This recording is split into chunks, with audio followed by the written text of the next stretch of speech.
The air on Zerth Station tasted like it always did, like recycled oxygen hot metal, and the sour tang of spilled synthale from the docking bay cantina. It was a rust bucket at the edge of explored space, a place where the Terran Assembly's laws got thin, and the Velnar Dominion's shadow felt long. This was the Scab, the buffer zone, a graveyard of ships and ambitions. And Kai Mercer was its best and most cynical mechanic. He was currently elbow-deep in a conduit that felt distressingly like a mammal's throat.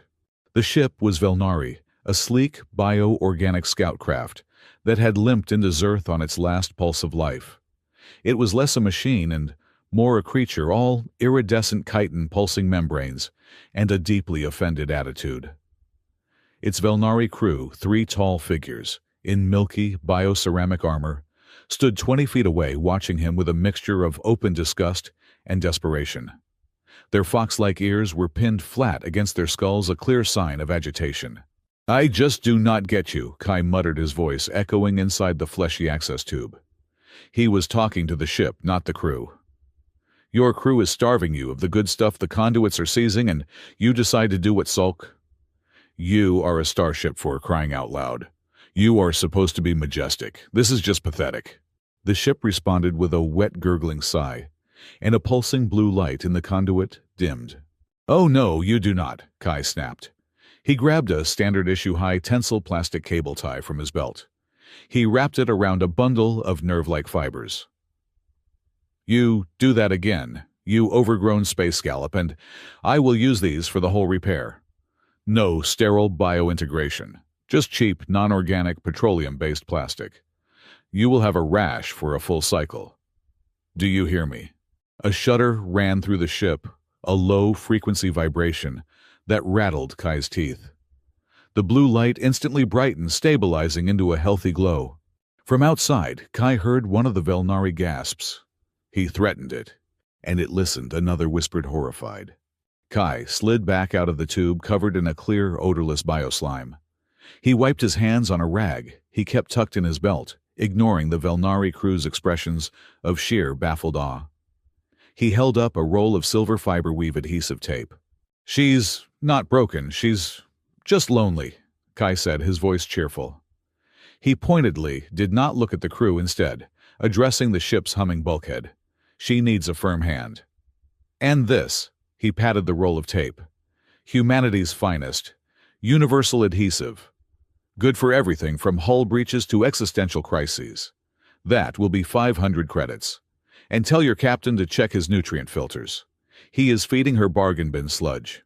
He turned to leave the Velnari, staring at his back, their tails, which were usually a calm, neutral indigo, twitching in confused shades of yellow. He was halfway back to his workshop, already mentally spending the credits on a new plasma flow regulator for his own aging ship Hestia, when the entire station lit up. The massive holographic displays in Zerth's central plaza, usually reserved for advertising cheap whiskey or posting bounty pucks, flickered to the grand golden seal of the Terran Assembly. "We interrupt your regularly scheduled whatever," this is a booming, annoyingly cheerful voice declared, "for a momentous announcement from the Galactic Unity Commission." Kai did not care. He kept walking. Politics was just noise out here. It was a game played by admirals and corporations, and the only people who lost were the ones on the ground. Today, we celebrate 200 cycles of fragile, hard-won peace between the Terran Assembly and the Velnar Dominion. Kai snorted.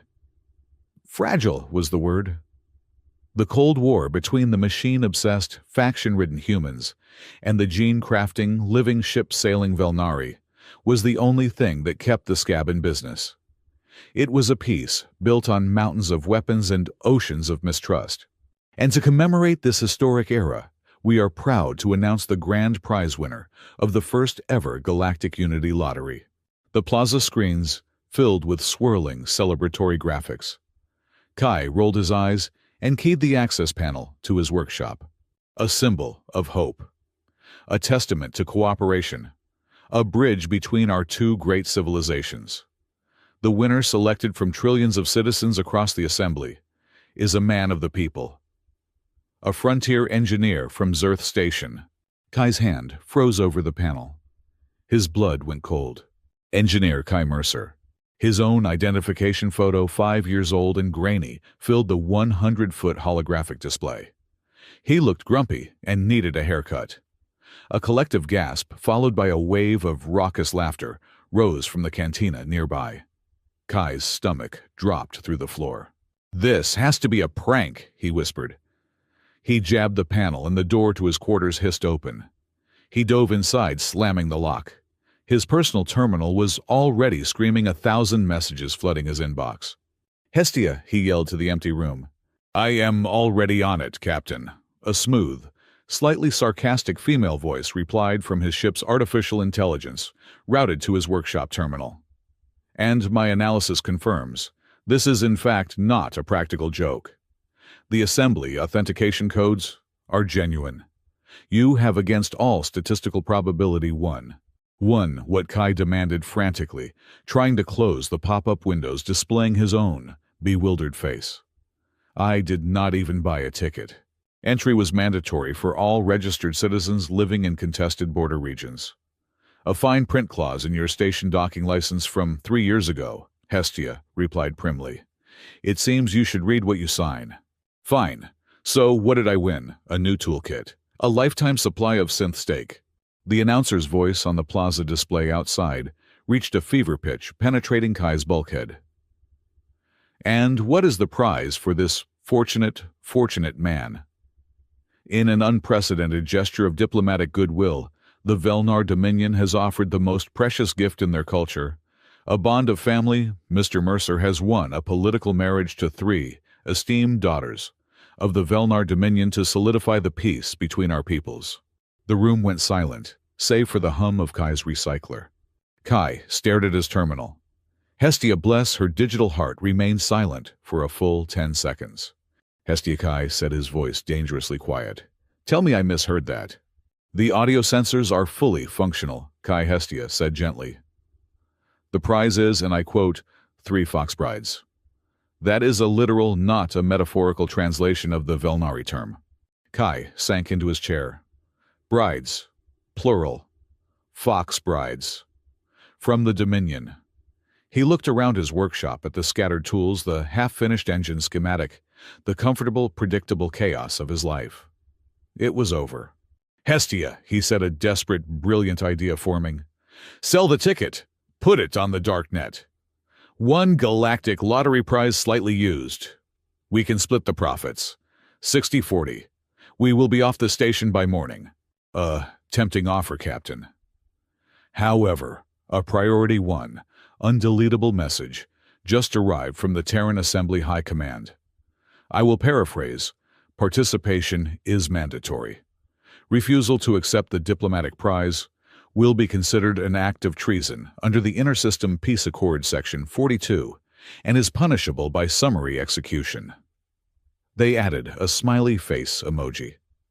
I believe that part was a joke. Kai put his head in his hands. This was not a prize. It was a death sentence just gift-wrapped. He was being forcibly married to the enemy. The enemy. His fingers brushed a small, scorched piece of metal he kept on his workbench. It was not a tool. It was a fragment of a child's toy, a little metal ship, its paint, long since burned away. He did not need to close his eyes to see it. Uros, his home, a small, thriving colony on the very edge of the scab. He was 16. He remembered the smell not of burning wood, but of melting bioplastics and superheated rock as the atmosphere processes overloaded. He remembered the sky turning a sick viral yellow. And he remembered the ship that had appeared in orbit. It was not a Terran ship. It was a Velnar Void Wraith, a bioship of immense size, a creature of nightmare that sang a low, vibrating dirge as it spat plasma onto the world below. He had hidden a terrified boy in a maintenance conduit, listening as the screams of his family, his friends. His entire world went silent one by one. He was the only one they found. The assembly had been loud about it. Unprovoked Velnar aggression, the headline screamed. A day of infamy. They had used his survival, his testimony, as the bedrock for a new round of military spending, for new border fleets, for another 50 years of a Cold War that made men like Admiral Harlan Pike very, very rich. He gripped the metal shard, his knuckles white. He had spent the last decade of his life on Zerth Station, hiding in plain sight, vowing that if he ever got the chance, he would make the Dominion pay for what they did. And now the universe, in its infinite cruel sense of humor, was forcing him to marry them. The conflict tore him apart. The quiet life he had built a fortress of sarcasm and engine grease was shattered. The old burning hatred flared, demanding vengeance.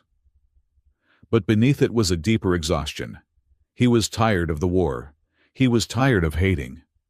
He just wanted it to be over. But he could not forget Uros. The Velnari diplomatic cruiser arrived 3 days later. Zerth Station had never been so clean. The station administrator had forced chain gangs to scrub the docking bay floors. A shabby, nervous Terran honor guard stood on one side, sweating in their dress uniforms. On the other hand, the station's usual population of scavengers, smugglers, and malcontents was held back by hard light barriers, all of them eager to see the lucky groom and his alien brides. Kai stood with the Terran officials, feeling like a prize pig at a county fair. He was wearing his best jacket, which Hestia had meticulously degreased, but it was still threadbare at the cuffs. The Velnari ship was nothing like the wounded scout he had fixed. This vessel was a work of art, a living sculpture of pearlescent chitin and gracefully curved biostruts.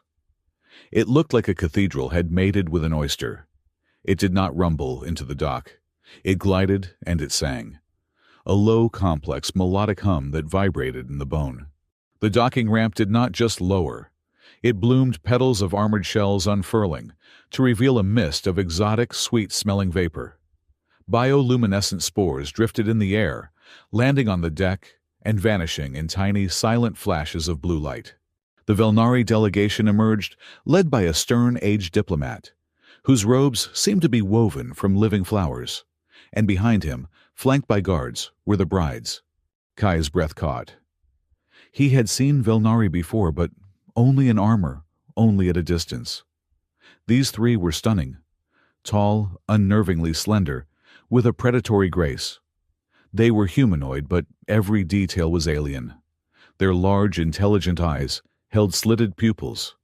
Their movements were fluid, their hands elegant with fingers that looked just a little too long, nails just a little too sharp. And then there were the ears and tails.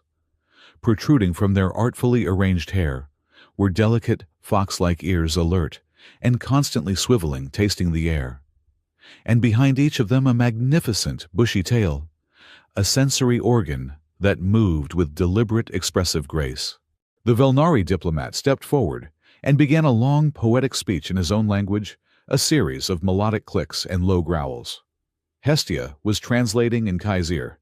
"We stand at the nexus of what was and what will be. The two great rivers of Terran and Velnari. We offer these the seeds of our future, to be planted in the soil of peace." It went on like that for several minutes. Kai just stood there, his hands sweating. He felt utterly, completely out of his depth. The diplomat finished his own deep purple tail, fanning out in a gesture of grand finality. He looked at Kai. The entire docking bay looked at Kai. There was a long, profoundly awkward silence.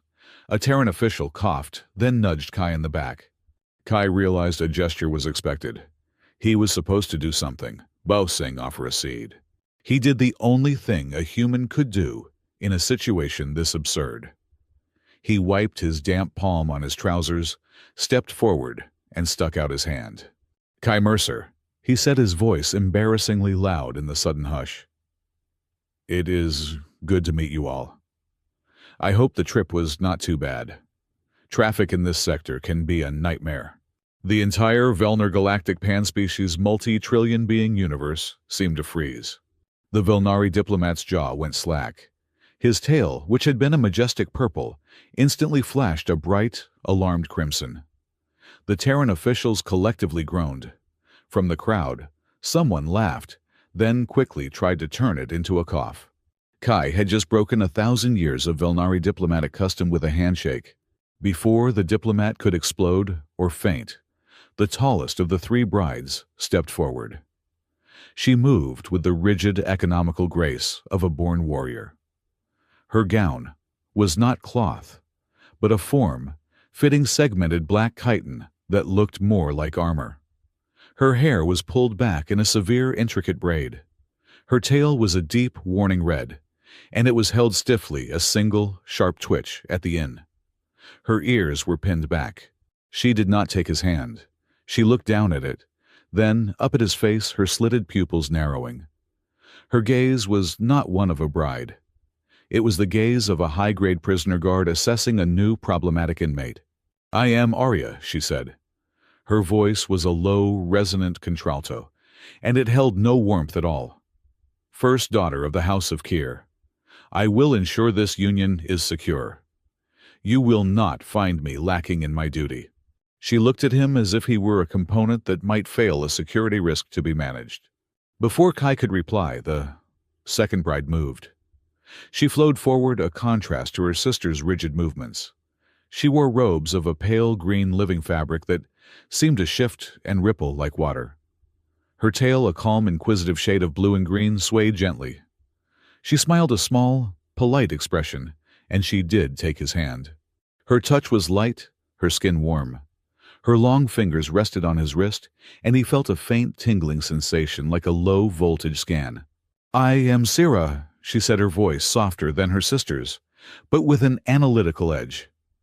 "I will be responsible for your integration, and for the biological harmony of our new family." Her thumb brushed his pulse point, and her brow furrowed for a fraction of a second. She looked at his face, her gaze suddenly intense. "Your genetic markers are unusual. Your biofield is layered." Kai instinctively pulled his hand back. "Yeah, I get that a lot. Bad diet." Sira's small smile returned, but her eyes remained analytical. She was not a wife.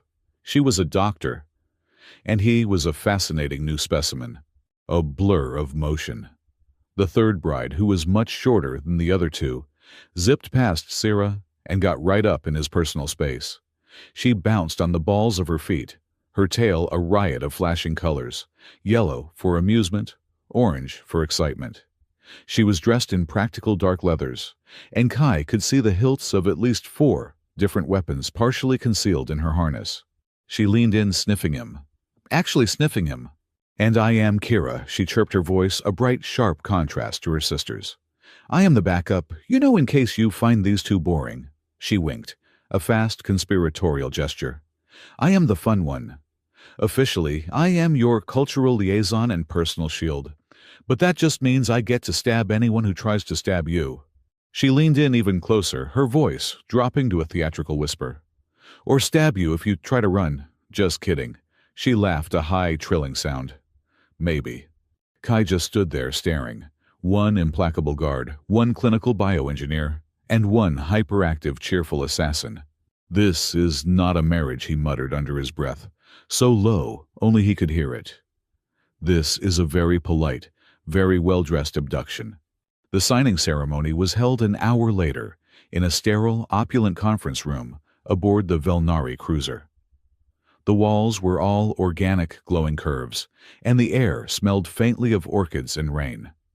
Holographic cameras from every news network in the quadrant hovered in the corners, their red record lights like tiny, accusing eyes. Kai sat at a long, polished table that looked like it was carved from a single, massive bone. On one side of him sat the Velnari diplomat. On the other, a grim-faced Terran admiral who had arrived with the diplomatic fleet. The pressure in the room was immense, a crushing weight of false smiles and unspoken threats.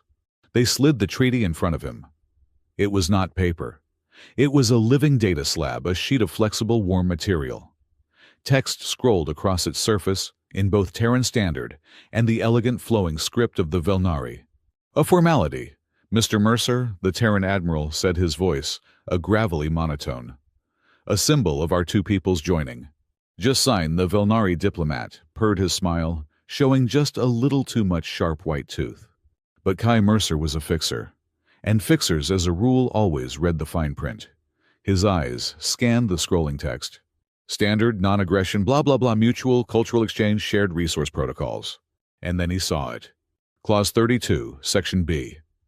The Terran Assembly, in good faith, grants the Velnar Dominion full and unrestricted access to all biological and genetic samples, derivatives and consciousness field harmonics of the lottery recipient for the duration of the Union for purposes of cultural integration and hereditary propagation.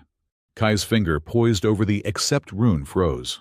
Consciousness field harmonics, he said, looking up. That is a new one for me.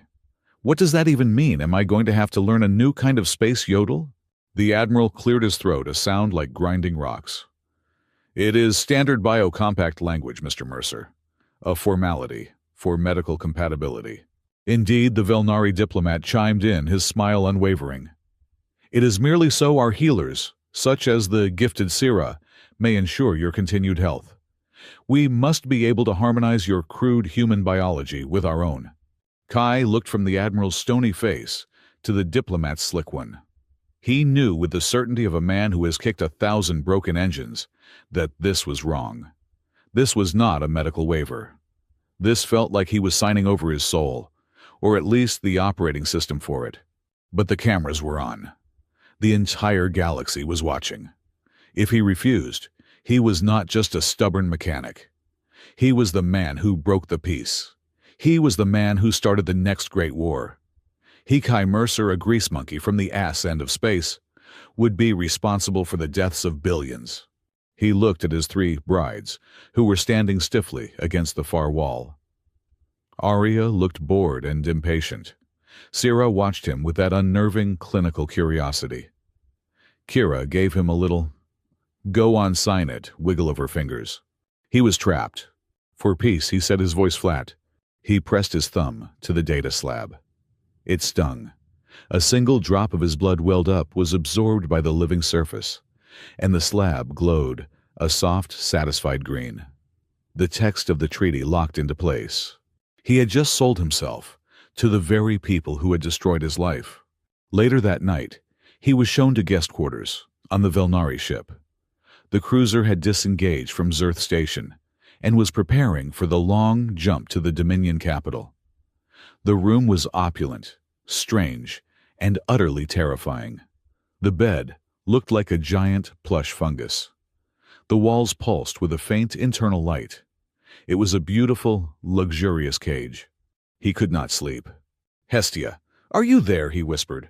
"Of course, Captain," her voice now tinny replied from the illegal shielded comm bead tucked in his ear. "I successfully transferred my core heuristic routines to your personal datapad. This Velnari network is fascinating. It is all biological.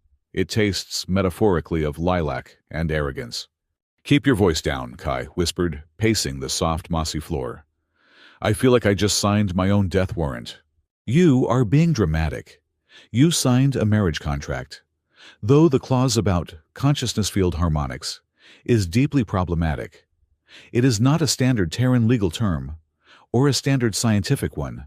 I know, I need to know what I just got into." "Hold on," Hestia said. "I am in. Their internal ship network is sloppy. They rely on bioauthentication and, apparently, as your bridegroom, your scent is now on the friendly list." Her voice became hushed. "Kai. They are talking. The 3 sisters. In a common room 2 decks above you. The ship's internal acoustics are chatty. I can route the audio." A moment later, the hushed melodic voices of his new wives filled his ear. They were speaking Velnari, but Hestia translated in real time the slight lag, making the conversation sound dreamlike. "Is not a warrior," Arya's low voice complained. "He is a mechanic. He smells of synthetic solvents and sarcasm. Why him? He broke protocol before he was even on the ship. His biology is the key, Arya." Sira's soft analytical voice replied. "You saw the readings I took from his hand. The fractal markers are present. The resonance matches the old texts. He is not a winner. He is the winner. He has to be." "He is kind of cute, though," Kira's voice chirped. In a scruffy, I might have rabies, human sort of way. But Sira is right. The Grand Seer was certain. He is the only one who can properly activate what was it called again? The ritual key. Quiet, you fool, Arya snapped. Not here. Not now. But yes. The entire consciousness field alignment at Axis Spire depends on him. He is not a husband. He is a component, a tool, and I will make sure he performs his function. Kai's blood ran colder than the vacuum outside the hull. He walked to the massive viewport, which was not glass, but a transparent, polarized section of the living hull. Zerth Station was gone, left behind.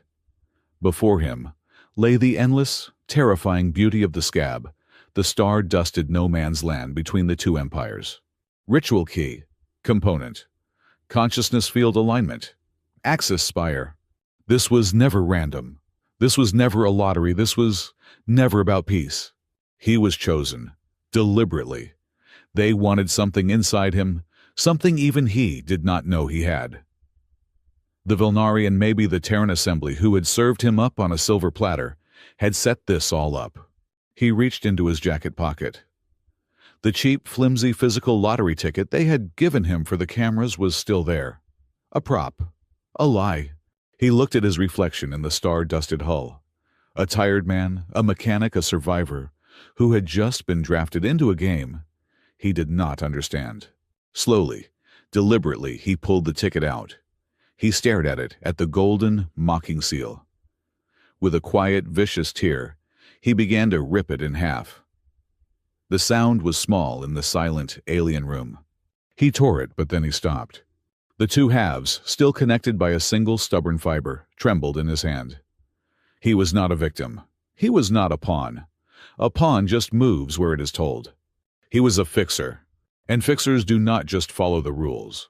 Fixers look at a broken, rigged, corrupted system, they learn the rules, and then they find a big enough wrench to break them all. All right, Kai Mercer whispered to the empty void, his voice a low, steady promise. You want a component, you want a key. He let the torn ticket fall, the two halves fluttering to the deck. You want to play? Let's play. I will learn your game, and then I am going to flip the entire goddamn table. The journey from the ragged edge of the scab to the heart of the neutral zone was not a commute. It was a descent into the belly of a very expensive, very polite beast. The Vilnari diplomatic cruiser. The gilded bow did not hum like a machine. It breathed. For Kai Mercer, a man who found comfort in the rhythmic clanking of pistons and the smell of burning ozone living inside a giant, space-faring orchid, was a special kind of torture. The walls were warm to the touch and pulsed with a slow, rhythmic beat. The air was too rich, saturated with oxygen and floral pheromones that made his head spin. But the ship was the least of his problems. Kai sat in a circular chamber that looked like the inside of a giant hollowed-out pearl. Opposite him sat a Vilnari matron with fur the color of dried slate, and a face that looked like it had been carved from judgment itself. She was teaching him the way of the three strands. "Repeat it again, Consort Mercer," the matron said, her voice a dry rasp. Kai rubbed his face, fighting the urge to scream. "Okay, one more time. The first strand is Kim Rule, the Bond of Iron. That is Arya. She protects the house and ensures the genetic strength of the lineage through combat superiority." "Correct," the matron sniffed. "She is the shield and the spear. Continue." "The second strand is Kimse, the Bond of Moss. That is Sira. She tends the hearth, manages the biological harmony, and ensures the emotional stability of the unit." "The healer and the weaver," the matron corrected sharply. "Do not reduce her to a housekeeper. She engineers the future. And the third," Kai sighed, "the third strand is Kimvar, the Bond of Mist. That is Kira. She is the shadow, the secret keeper, the one who handles things the other two cannot see." Kai leaned back in his chair, which unfortunately adjusted to his spine with a wet squelch. "So basically, she is the designated spy who watches me while I sleep. In human culture, we usually call that a stalker or just paranoid jealousy, but you guys made a whole job title out of it." The matron's tail, which had been wrapped primarily around her ankles, lashed out like a whip. It is a sacred role of protection. The Velnari triad is a perfect triangle of stability. You treat it as a joke. I treat it as a survival mechanism, Kai muttered. Look, do I really need to know the proper tail etiquette for I need to use the bathroom?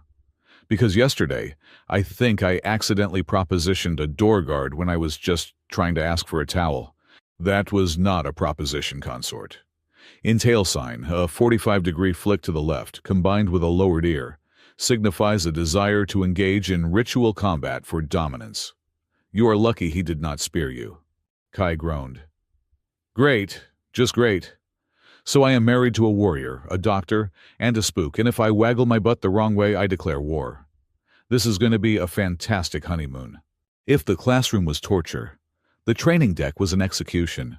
Arya stood in the center of the arena, a vast, domed space, where the floor was a shifting lattice of hard light projections and reactive biomesh. She was not wearing her ceremonial armor, but a sleek, skin-tight training suit that showed every terrifyingly efficient muscle in her body. She held a training staff that hummed with kinetic energy. Again, she commanded. Kai lay flat on his back, staring up at the bioluminescent ceiling. His ribs throbbed. He was wearing a padded suit that made him look like a bright orange marshmallow, but it did little to stop the bruises. Arya, Kai wheezed, rolling over. We have been at this for 2 hours. I am a mechanic. My fighting style is usually hit it with a wrench or run away very fast. I am not going to beat you in a duel. Arya did not even break a sweat. Her tail was held high, a rigid banner of irritation. You are part of the House of Kier now. My honor is your honor. If an assassin strikes, will you throw a wrench? If a rival house challenges you, will you run get up? Kai groaned and hauled himself to his feet. He looked at the staff in his hand. It was balanced for a Velnari, too long, too light. The Velnari way of combat is flow. Arya lectured, pacing around him like a shark. We anticipate. We read the micro-movements of the opponent's muscles. We smell the pheromones of fear. You humans, you are clumsy. You rely on brute force and explosion. We rely on leverage, Kai muttered. Attack me, Arya ordered. Kai sighed. He gripped the staff. He knew he could not hit her. She was faster, stronger, and had reflexes honed by decades of genetic tailoring. If he played by her rules, he lost. So he decided not to play by her rules. He lunged forward a clumsy, telegraphed overhead strike. Arya's eyes narrowed in disdain. She shifted her weight, preparing to sidestep and trip him a classic, elegant counter. But halfway through the lunge, Kai did not strike. He let go of the staff entirely. The staff flew through the air, a spinning distraction. Arya batted it aside effortlessly, but the motion occupied her for a fraction of a second. In that split second, Kai did not attack her. He dropped to his knees and jammed his gloved hand into the floor's emitter port, a small, glowing vent he had noticed earlier, which regulated the hard light friction. He did not know exactly how it worked, but he knew Velnari tech hated static feedback. He twisted the emitter cap and shorted the connection with the magnetic clasp of his glove. A loud pop echoed through the arena. The hard light floor instantly lost its friction coefficients. It became as slippery as oiled ice. Arya, mid-pirouette, lost her footing. Her perfect balance meant nothing when the ground effectively disappeared. Her legs went out from under her, and she landed hard on her back with a very undignified thud. Kai, already on his knees, just slid comfortably to a stop. Silence descended on the arena. The training droids hovering nearby beeped in confusion. Arya lay there for a moment, staring at the ceiling. Slowly, she sat up. Her hair was slightly mussed. Her tail was puffed out to twice its normal size, a sign of shock. She began, her voice dangerous. You sabotaged the arena. I altered the environmental parameters, Kai said, grinning through his sweat. You said to anticipate the opponent. I anticipated that you would be perfect on a perfect floor. So I broke the floor. Arya stared at him. Her claws extended slightly, scratching the slick surface. Kai braced himself for a beating. But then the tension in her shoulders dropped. Her tail deflated, twitching, with a grudging, thoughtful rhythm. Dishonorable, she said, but the venom was gone from her voice. Crude, ugly. She looked at him, and for the first time the look was not one of contempt but of assessment. But effective. You turned the battlefield against the soldier. Humanity 1, Dominion 0, Kai panted. Do not get arrogant, husband. Arya stood up, balancing effortlessly on the slick surface with her claws. She offered him a hand. Next time I will break your wrench. But as she pulled him up, Kai noticed she did not immediately let go of his hand. She held it for a second longer than necessary, her thumb brushing his knuckles, testing the density of his bone before turning away. While Arya tested his metal, Sira tested his biology. The medical bay of the Gilded Bow was a garden of horrors. Instead of sterile steel tables, there were beds of soft, translucent gel that conformed to the patient's body. Vines hung from the ceiling, dripping glowing fluids into vials. Kai lay in the scanner, which was essentially a giant, glowing flower bud that had closed around him. Breathe normally, Sira's voice came from the console. Kind of hard when I am being digested by a rose bush, Kai muttered. It is a bioresonance chamber, Kai. It reads your genetic sequence by listening to the vibration of your cells. Stop talking. You are muddying the data. Kai, shut up. He watched Sira through the translucent membrane of the pod. She was working with intense focus, her hands moving through holographic streams of data. Unlike Arya, Sira was gentle. Her movements were precise, scientific. But there was a frown creasing her forehead that had been there for the last hour. Suddenly, the red alert klaxon of the console chimed a soft melodic chime, but urgent. The holographic display turned a chaotic, static-filled gray. That is not right, Sira whispered. She tapped a sequence of commands. Resetting sensitivity. It must be a calibration error. Did I break it? Kai asked. I told you I ate a lot of processed rations as a kid. My DNA is probably 30% preservatives.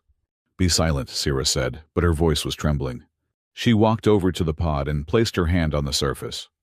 The scanner tried to read Kai again. This time, Kai saw the display. It was not the neat double helix of human DNA, nor the triple-strand braid of the Velnari. The image on the screen was fracturing. It looked like a kaleidoscope.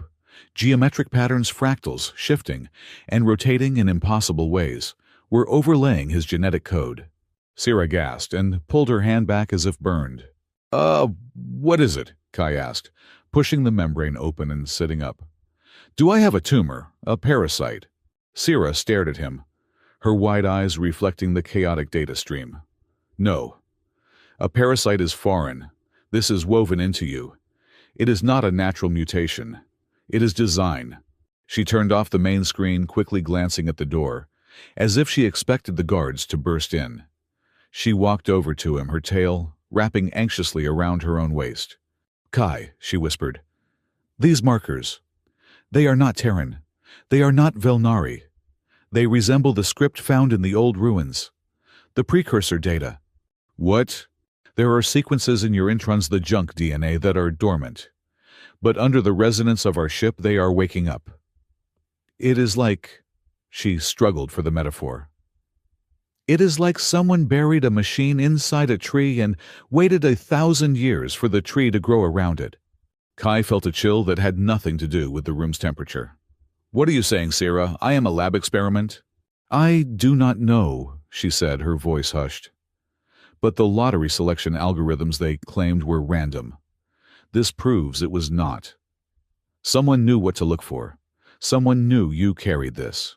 She looked at him, and for a moment the doctor vanished, replaced by a frightened woman. You are not just a prize, Kai. You are a payload. Deep in the bowels of the ship, while Kai was being probed and tested, Kira was doing what she did best, being where she was not supposed to be, as the third strand. Her official duties were vague, which suited her perfectly. While her sisters were distracted with the husband, Kira was dismantling the firewall of the Terran escort ship that was flying alongside them. She sat cross-legged on a ventilation duct, her data pad glowing in the dark. Her tail twitched with the rhythm of the code she was bypassing. Let us see what you are hiding, little monkeys, she murmured. She was digging into the archives of the Terran Frontier Command, specifically the logs regarding the destruction of the colony Uros. Kai had mentioned it once briefly, and the pain in his eyes had been real. Kira wanted to know the enemy she was marrying. She found the official report: Colony Uros destroyed by Velnari Void Wraith class cruiser. No survivors except one. Sensor logs confirm Velnari plasma signatures. Boring, Kira whispered. Standard propaganda. She engaged a decryption worm. She had written herself a nasty little piece of code that ate through redactions like a larva through fruit. The black bars on the file began to dissolve. The raw sensor data appeared. Kira's playful smirk vanished. Her ears flattened. The energy signatures were there, yes. Massive plasma burns. But the underlying magnetic resonance was wrong. Velnari ships were biological. Their weapons left a residual trace of distinct decaying enzymes. The logs from Uros showed zero enzyme decay. Instead, they showed a high-frequency ion spike, the kind produced by overloaded Terran reactor cores, and the Velnari ship signature. It was a ghost signal, a projected spoof. By the void, Kira breathed. It was a false flag. The colony had not been destroyed by the Dominion. It had been destroyed by a Terran weapon disguised to look like a Dominion attack. She pulled up the command authorization for the operation. The name at the bottom of the order was redacted, but the encryption key used to seal it belonged to a specific Admiralty desk. Admiral Harlan Pike. The same admiral is currently drinking wine in the VIP quarters of this very convoy. Kira sat back, the datapad heavy in her hand. She looked at the small knife she kept strapped to her boot. Her orders from the Grand Seer were clear: watch the human. If he becomes a threat, eliminate him. But the human was the victim. His own people had slaughtered his family to justify a war, and then they had gift-wrapped him and sent him to the enemy as a political prop.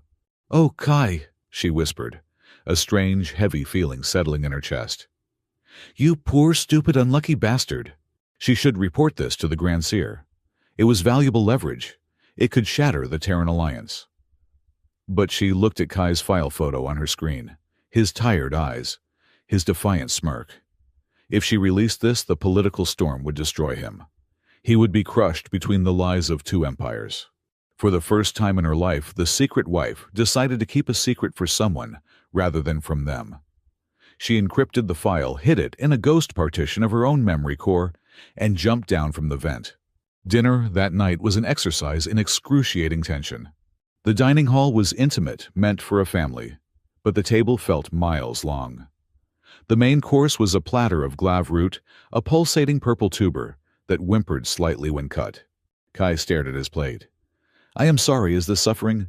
"It is releasing trapped gas, Kai," Sira said, gently, though she looked pale. She had not made eye contact with him since the lab. "It is a delicacy." "Eat," Arya commanded. She was still annoyed about the floor incident. Kai poked the tuber. "So, how was everyone's day? I learned that I am a clumsy fighter. Sira learned my DNA is a kaleidoscope. And Kira looked up, her usual manic energy dampened. She looked at Kai with a strange intensity. "I learned that history is written by liars," she said, her voice uncharacteristically serious. The silence stretched. "Speaking of history," Kai said, his patience snapping. The stress of the day, the training, the invasive scan, the looming marriage, boiled over. He pushed his plate away. "Do we have to pretend this is normal? We are heading to the Dominion. The place that burned my home." Arya stiffened. "We did not burn your home. The Dominion fights with honor. We do not target colonies." "Tell that to Uros," Kai snapped. "Tell that to the 3,000 people who boiled in the atmosphere." That was war. Arya slammed her hand on the table. "And in war, tragedies happen. But do not sit there and act as if your Terran assembly is innocent.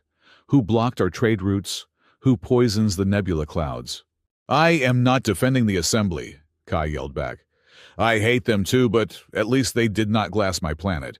"We did not glass it," Arya roared, standing up. "Stop it!" Kira shouted. It was so sudden, so loud that both Kai and Arya froze. Kira was shaking.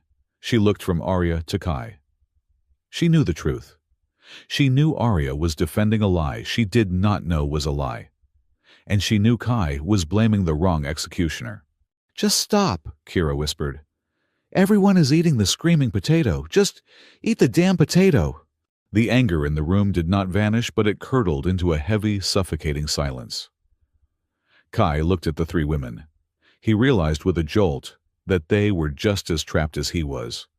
Arya by her code, Sira by her knowledge, Kira by her secrets. Later that night, Kai's personal terminal chimed. A Priority 1 encrypted channel.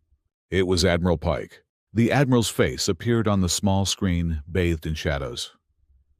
"Mr. Mercer, I trust the hospitality of the Foxes is to your liking." "Cut the crap, Pike," Kai hissed, glancing at the door. "What do you want?" "I want to offer you a chance at redemption, a chance to strike back." Pike leaned in. "We know you hate them. We know what they did to Uros. You are in a unique position, Kai. You are inside their defenses. We have a device, a small, undetectable data leech. We need you to plant it on the central server of the Axis Spire when you arrive for the ceremony." "You want me to be a spy?" "I want you to be a patriot. Do this, and when the dust settles, I will personally see to it that the files on Uros are declassified. The world will know what you survived. You will be the hero who brought down the Dominion's firewall." Kai stared at the man. It was everything he had wanted for 10 years. A chance to hurt the Dominion. A chance to get justice for his family. "And if I get caught, then you die a martyr," Pike said simply. Kai ended the call. He sat in the dark, his heart hammering. He looked at his hands. He could do it. He could burn them all. The ship dropped out of warp speed. They had arrived at the edge of the neutral zone. But before they reached the Axis Spire, they had to pass through the graveyard. It was a region of space, filled with the debris of 1,000 years of conflict. Broken hulls, frozen bodies, shattered weapons. And amidst it all, the faint purple haze of the containment field that held back the chorus swarm. As the gilded bow glided silently past the barrier, the air on the ship grew heavy. Kai was standing on the observation deck. He felt at first in his teeth an ache, a vibration. Then the sound came. Not a sound, a voice. A billion voices screaming in unison, but so far away it sounded like a whisper. Broken, hungry, waiting. Kai gripped the railing.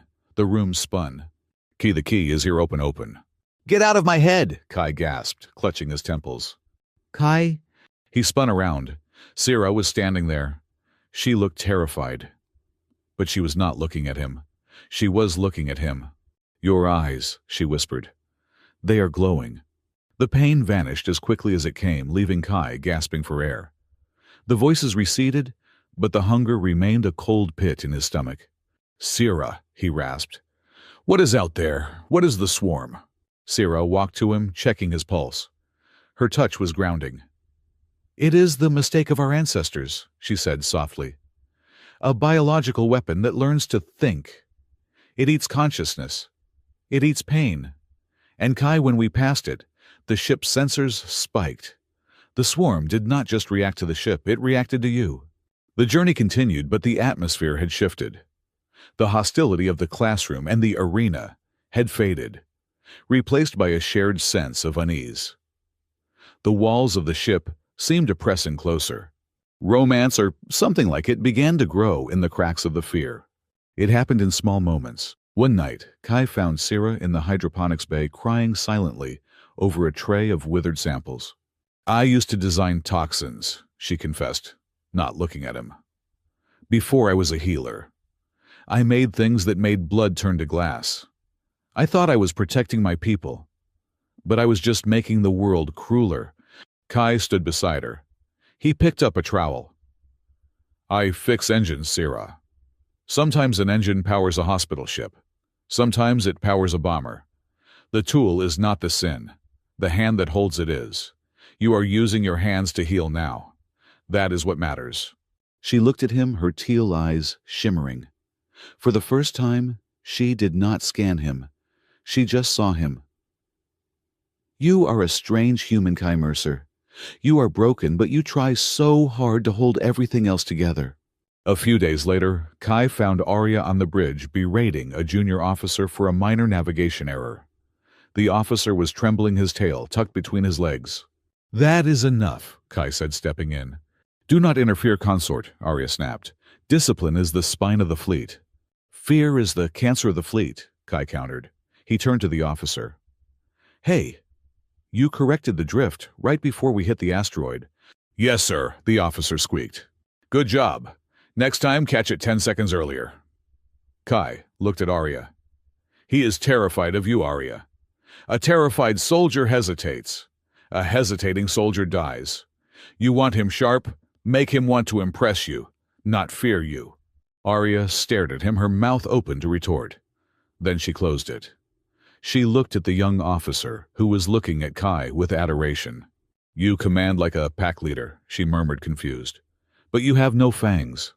"I have loud words," Kai shrugged. And finally there was Kira.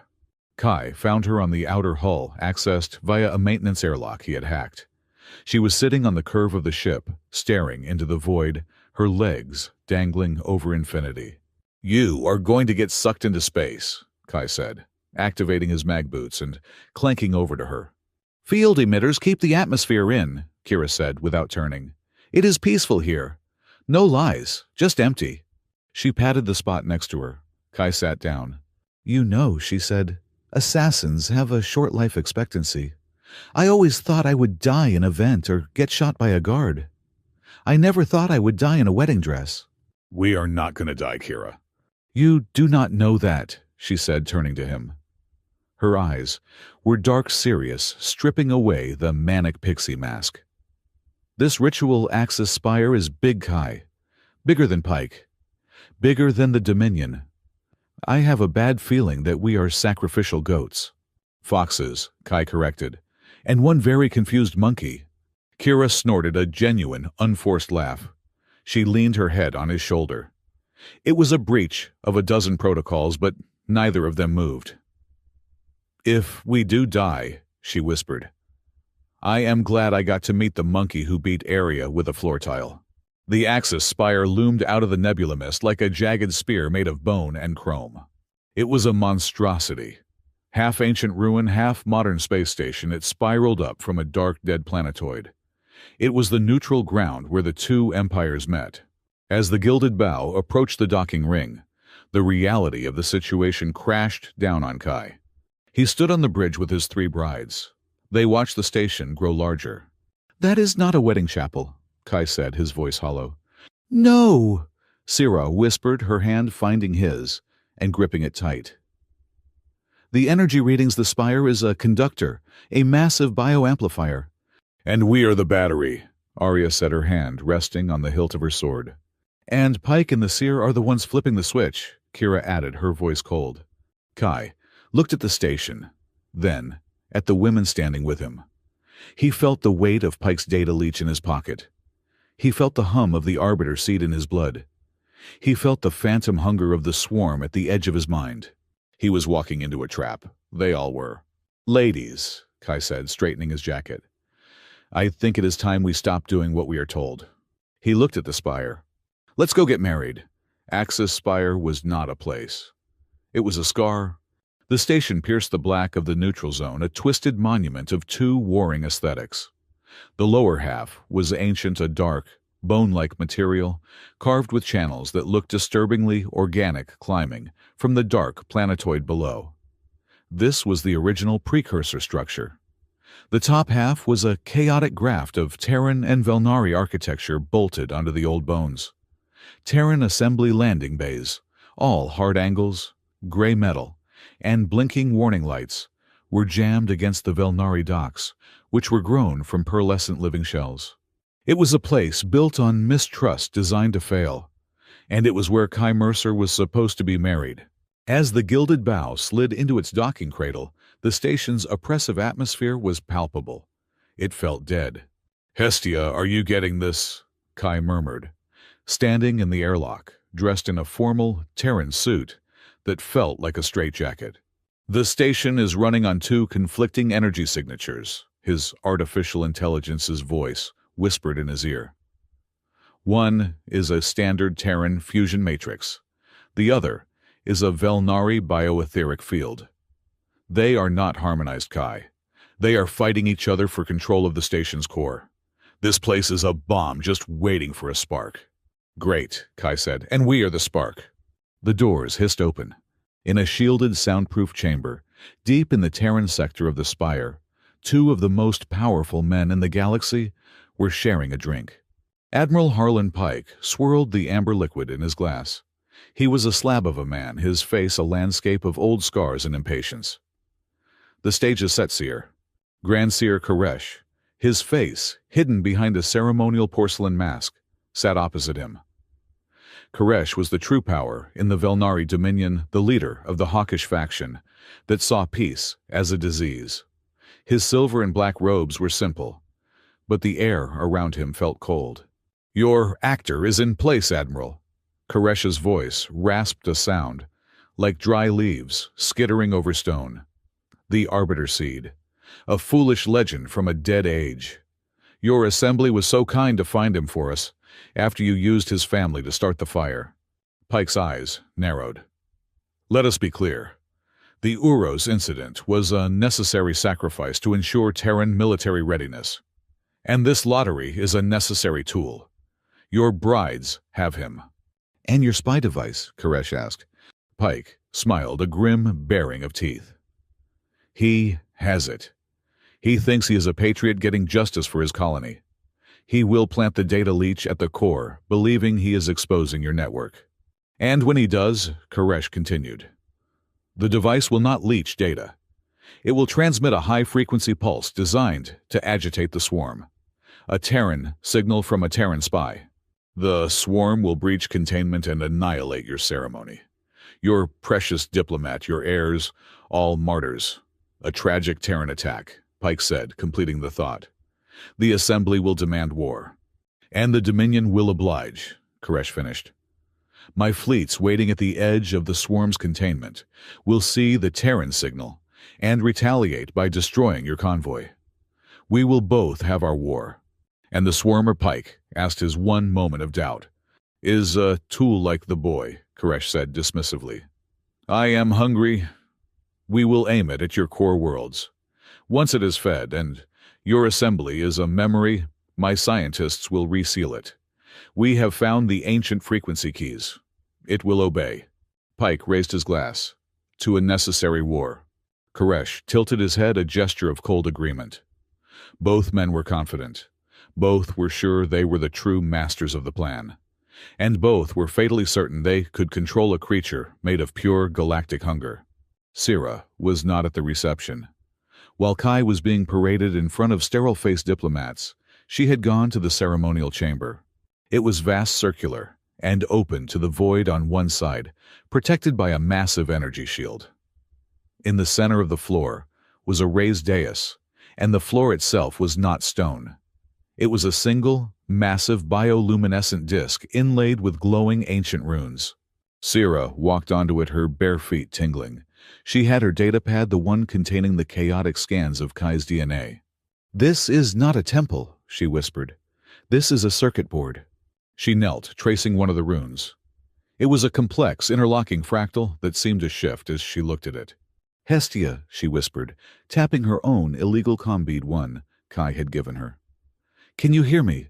"Loud and clear, Doctor." Hestia's voice replied, routed from Kai's own device. "Though I prefer Sira, it is more efficient. Hestia, I am sending you an image of the runes on the floor. Compare them to the anomaly in Kai's genetic sequence, the one we scanned." There was a pause. Then, Hestia's voice returned, all traces of sarcasm gone. "Sira, they are not similar. They are a perfect one-to-one match. The floor is a lock. Kai's DNA is the key." Sira's blood ran cold. She looked at the center of the dais where 3 crystalline pods were set around a central empty space. "The bridal keys," she breathed, remembering the old text. "It is not just him. It is us. We are the conductors. We are meant to channel his energy into the spire." "What does the spire do?" Hestia asked. Sierra looked up at the swirling purple cloud of the chorus swarm, barely visible beyond the containment field. It is not a marriage, Hestia. It is an activation sequence. They are going to use Kai and us to open the cage. Kira was polishing her favorite knife when the summons came. It was not a polite request. It was a simple chime in her head, a high-priority command code from her master. She found him in a meditation chamber, his back to her. Grand Seer Koresh, you have become attached to the human. Koresh said, not turning. He is my consort. It is my duty to be attached, Kira said, trying for her usual breezy tone. It came out flat. Your duty is to the Dominion. Your loyalty is to me. He is a tool, a flawed emotional human tool. He is more than that, Kira said, her hand tightening on her knife. Koresh turned. His porcelain mask was a blank, terrifying void. He is the Arbiter Seed, and that makes him unstable. He may be the key, but he is also a human. He may resist. He may break. What are your orders, Grand Seer? Kira asked, her voice now a monotone. You are Kimvar, the Bond of Mist, the Hidden Blade. Sierra will heal him. Arya will protect him. But you will be his failsafe. Koresh stepped closer. During the ceremony, you will be linked to his psyche. If you feel him falter, if you feel him reject the alignment, if he tries to control the energy for himself, what do I do? You will be the only one with a physical weapon in the chamber. A blade of pure null-frequency metal, which I am giving you now. He held out a long, thin black dagger. It will sever his consciousness from his body and from the spire. The ceremony will fail, but the swarm will not be unleashed in an uncontrolled state. You will save the Dominion from his weakness. Kira stared at the knife. It was a death sentence. You are ordering me to kill my husband if he fails a test I do not even understand. I am ordering you to do your duty, Koresh rasped. Your sisters are pure-blood nobles. You, Kira, were found in the gutter. I made you. I gave you purpose. Do not fail me now. Kira's hand closed around the cold black hilt. The purpose he had given her. Kill. She was, and had always been a tool, just like Kai. She bowed. For the Dominion. Her heart felt like a block of ice. She had a choice. Her family, the man who had raised her and given her a name, or the other family. The broken, sarcastic man who saw her jokes, and not just her blades, and the two sisters she had spent her life trying to impress. She did not know which one she would choose. The ceremony began. The Great Hall was filled. Terran admirals, including Pike, stood on one side. Velnari nobles, their tails fanning in nervous anticipation, stood on the other. Kai was marched to the center of the dais. He felt like a lamb to the slaughter. He had Pike's data leech in his pocket, a tiny cold weight. He could not plant it. He could not trust Pike. He could not trust anyone. Hestia, he whispered. I am here, Kai. Sierra is right. This whole station is an amplifier. Whatever you do, do not do anything. Do not use the leech. Do not flare your emotions. They are using you as a psychic tuning fork. Good to know, Kai muttered. Arya, Sierra, and Kira were led to the dais. They were in full, ceremonial gowns, robes of living fiber that glowed with inner light. They looked like goddesses, and they all looked terrified. Arya's face was a mask of cold duty, but her tail was rigid with tension. Sierra would not meet his eyes. Kira looked hollowed out, her hand hidden in the sleeve of her gown. They were positioned around him. Arya in front, Sierra to his right, Kira to his left. Let the bond be forged, the Velnari diplomat announced. From the floor, glowing bioluminescent tendrils rose. They snaked around Kai's arms, his chest, and his head. They connected him to the dais. Then tendrils rose and connected to the three sisters, linking them to him. Kai felt a jolt. He could feel them. Not just their warmth, but their emotions. Arya's controlled burning fear. Sierra's analytical panic. Kira's crushing, agonizing indecision. The alignment has begun. From the core of the spire, a deep, thrumming vibration started. The runes on the floor glowed brighter. And outside, beyond the shield, Kai saw it. The containment field around the chorus swarm dissolved. The spire had just opened the door. A vast, purple psychic storm lunged at the station. It did not hit the shield. It phased right through it, a tsunami of pure, disembodied consciousness. And it slammed directly into Kai. He screamed. It was not a sound. It was a psychic explosion. His mind was flooded. He was not Kai Mercer. He was a billion screaming souls. He was the Velnari pilot who died in the first skirmish. He was the Terran child who starved in the blockade. He was every soldier, every civilian, every being who had died in pain and terror in this sector for the last 1,000 years. He saw the creation of the swarm, a Velnari bioweapon gone wrong, a choir of psychic energy that was meant to sing of the Dominion's glory, but it had tasted fear and learned to feed. It ate minds, it ate civilizations, and it was starving. Hungry, pain feed. He felt his own memories being ripped apart. He saw Uros. He saw the Velnari ship. But now he saw it was wrong. He saw the ion spike, the ghost signal. He saw Admiral Pike's face smiling. They did it, a part of his mind whispered. Your own people. The swarm latched onto that pain, that rage. It began to feed on him, to pull him apart. Join us, become us, drown. He was failing. He was drowning in an ocean of rage and despair. He felt his body go limp. Kira, linked to him, felt his will to break. She felt the swarm overwhelming him. She heard Koresh's order in her head. Do it now. She drew the black null blade. This was it. Kill him. Save the Dominion. He is fading, Sira screamed, her medical instincts overriding the terror. The swarm is consuming him. We must break the link, Arya yelled, drawing a ceremonial knife and preparing to cut the tendrils. I know, Sira shouted. If you cut him now, the swarm's energy has nowhere to go. It will detonate.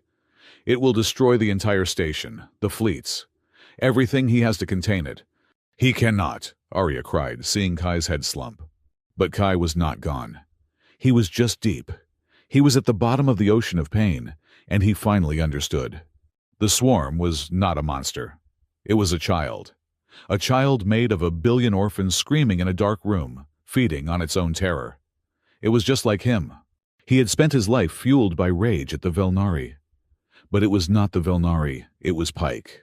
It was Koresh. It was the system. The swarm was just a tool, just like he was. His rage did not vanish. It clarified. It focused. No, he thought, his voice a psychic roar that echoed inside the swarm. The swarm recoiled. Pain. You want pain, Kai's mind snarled. You want to feed Try, feeding on this. He did not fight it with strength. He did not fight it with hope. He fought it with sheer, unadulterated human stubbornness. You are a parasite, he yelled at the billion-voiced entity. A big, stupid drama queen parasite. You have been feeding on leftovers for 1,000 years. You think you are a god. You are just an echo.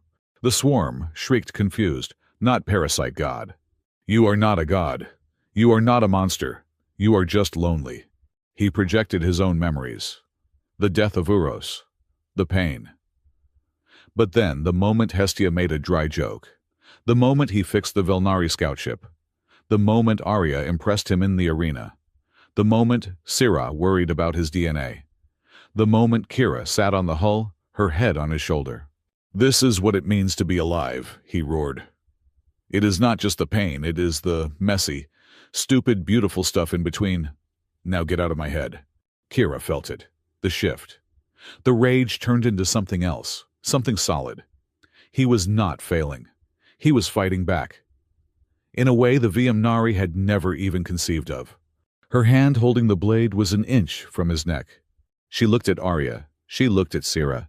She saw the same look in their eyes. He was not a tool. He was theirs. Sira, Arya commanded. The alignment, you said it was a circuit.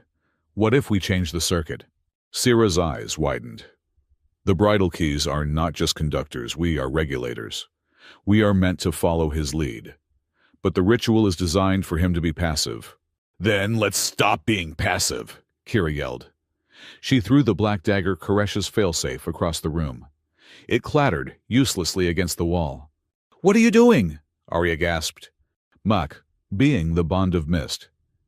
Kira said, her eyes blazing with a wild, terrifying light. I am the spy. I am the one who breaks the rules. Koresh designed this ritual for Kai to be a puppet. She grabbed the biotendril, connecting her to Kai, her claws extending. Let's cut the strings. Might not cut, Sira said, understanding. Reroute. He is pushing back, but he is alone. He needs us, Arya, your will. Kira, your instinct. We have to feed him our energy, but not through Koresh's alignment. We have to make our own. It was an insane gamble. Arya looked at Kai, his body convulsing as he fought a psychic war. She looked at Pike and at Koresh, both watching their masks of calm slipping. To hell with the Dominion, Arya, first daughter of the House of Kyr, whispered. To hell with the Assembly. She slammed her hands onto the dais, not on her designated rune, but on the raw, open conduit. Sira did the same, not as a healer, but as a bioengineer, forcing the energy to flow her way. Kira jammed her claws into the link, hot wiring the connection. They stopped being passive. They poured their own life, their own will, their own fear and anger, and dawning confused love into Kai. The Arbiter Seed, which had been fighting a losing war, suddenly received reinforcements.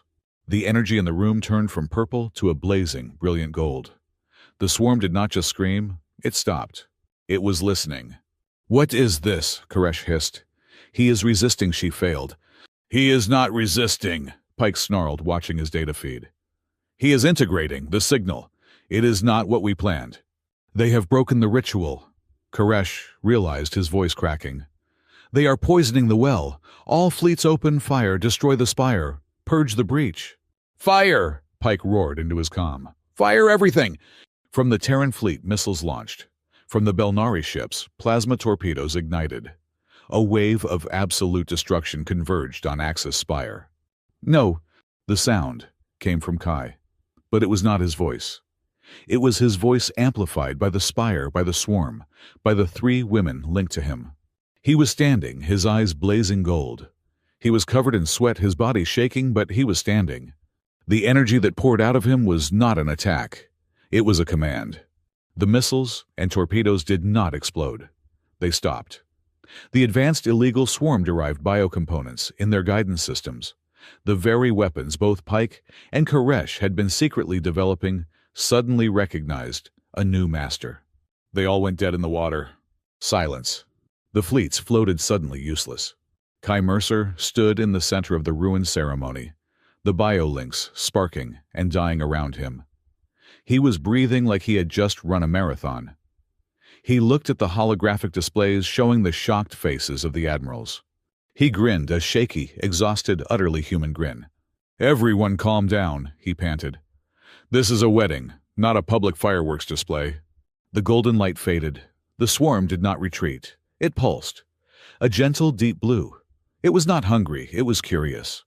The spire groaned, a massive support column cracking under the strain. The ceremony was broken. The war was for a moment stopped. Kai's eyes rolled back. The strength that had held him up vanished. He fell. But he did not hit the floor. Arya, moving faster than he had ever seen her, caught him. She wrapped her arms around him, pulling him against her armored chest. Sira was there a second later, her hands glowing as she frantically stabilized his crashing biosigns. Kira stood over them, her claws out her tail, lashing, her gaze fixed on the shocked faces of Koresh and Pike. She was no longer a tool. She was a shield. Kai looked up, his vision blurring. He saw Arya's face, her warrior's pride completely gone, replaced by a raw, naked fear he had never seen before. He had not just been a component. He had not just been a key. He was theirs, and they were in that one cataclysmic moment his. And they all knew, as he slipped into darkness, that they had just declared war on the entire galaxy. The first thing Kai Mercer registered was the smell: ozone, hot metal, and old recycled air. It was the smell of home. He opened his eyes. He was not in a glowing fungal Velnari bed. He was in his own narrow metal bunk tucked into the bulkhead of a ship he knew by every weld and rattling pipe. "Hestia," he croaked. "Welcome back, Captain." Hestia's voice, her real voice, filled the small cabin. "Your vital signs are, quote, A dumpster fire. But you are alive. Where how? We are in the Hestia, your ship. We escaped. A figure stirred in the chair beside his bunk. Syrah. Her formal robes were gone, replaced by a simple Velnari tunic. Her face was etched with exhaustion, and her tail was wrapped limply around the chair leg. She looked up, her teal eyes wide with relief. Kai, she breathed. You are okay, he said, trying to sit up. A wave of vertigo slammed him back down. Do not move, she ordered, her healer's instincts taking over. You were almost drained. The feedback from the spire had almost... A third voice, one Kai had never heard in the real world, whispered inside his skull. Hurts. Kai froze. Syrah froze, hearing it too, a faint echo in the room. What was that? Syrah asked, her ears perking. Kai closed his eyes. He looked inward, into the blackness of his own mind. It was no longer empty.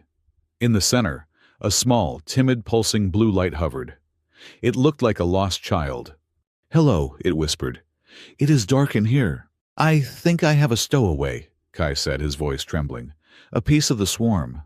It followed me home. Home, the little voice echoed, full of a vast, uncomprehending curiosity. Is that safe?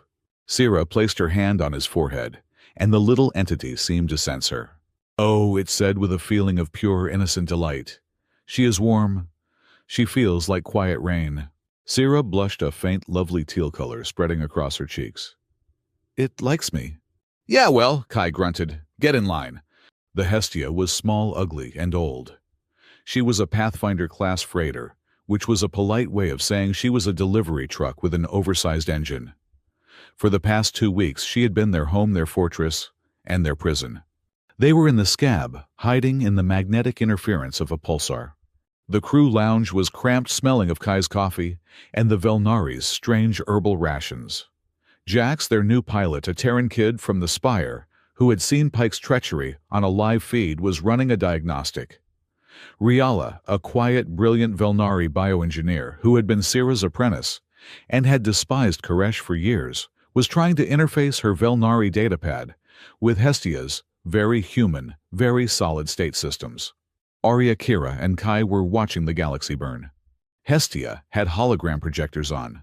One screen showed the Terran Assembly news. Admiral Harlan Pike's face, looking grim and patriotic, filled the frame. A heinous, unprovoked attack, Pike was saying.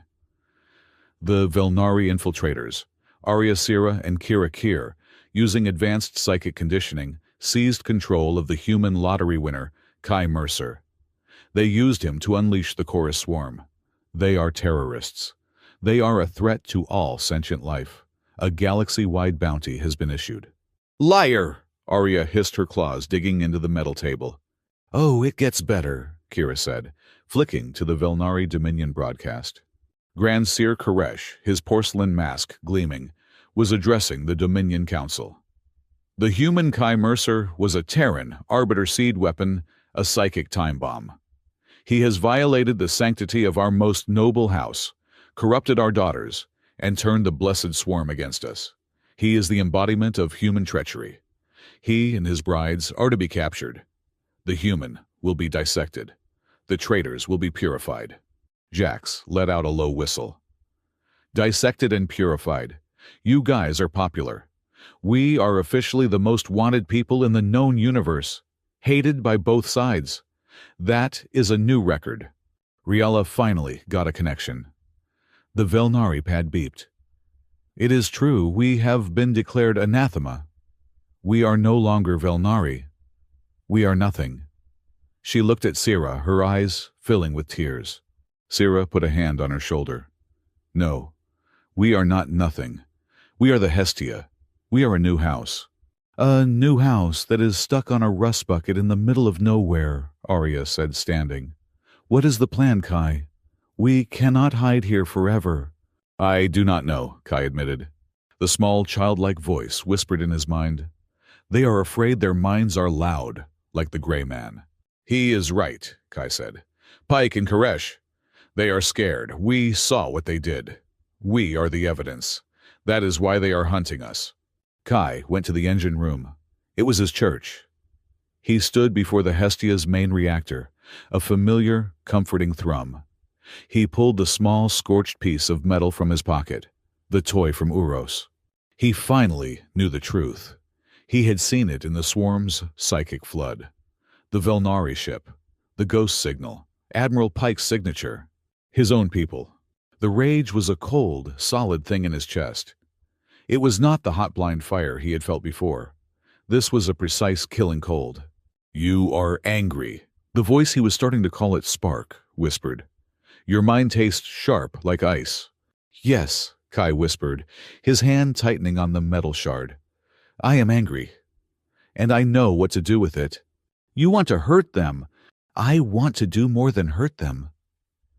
I want to take this new power you gave me, and I want to visit Admiral Pike. I want to show him what a corrupted human can do. I want to turn his flagship inside out."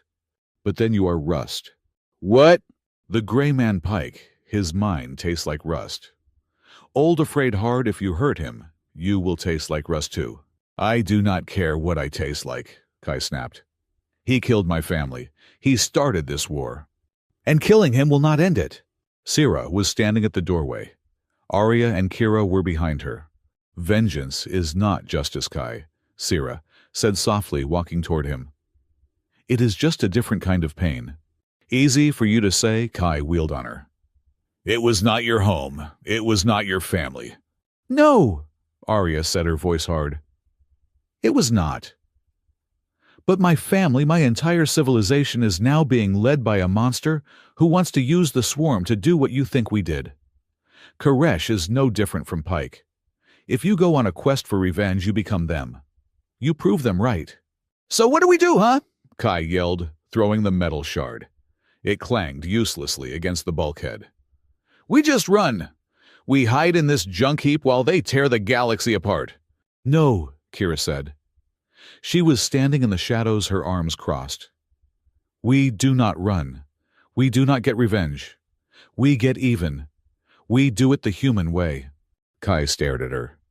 "The human way, that is what got us here." "No," Kira said, stepping into the light, a dangerous feral grin on her face. "Pike's way, Koresh's way, that is the way of bombs and fleets. That is the old way. The human way, the way you do things, Kai, is you cheat. You break the rules, you flip the table." She tapped her temple. "We do not use spark to kill them. We use it to expose them. We do not need a bomb. We are a truth bomb." Kai looked at her, then at Sira, who was nodding, a small, hopeful smile on her face, then at Arya, whose grim expression had softened into one of surprised respect. He let out a long, shaky breath. The killing cold in his chest did not vanish, but it shifted. It became something he could use, something to build with, not destroy. "A truth bomb," Kai said, a slow smile spreading across his own face. "I like that. Hestia, find me a target." The next few days were different. The Hestia was no longer a ship of refugees.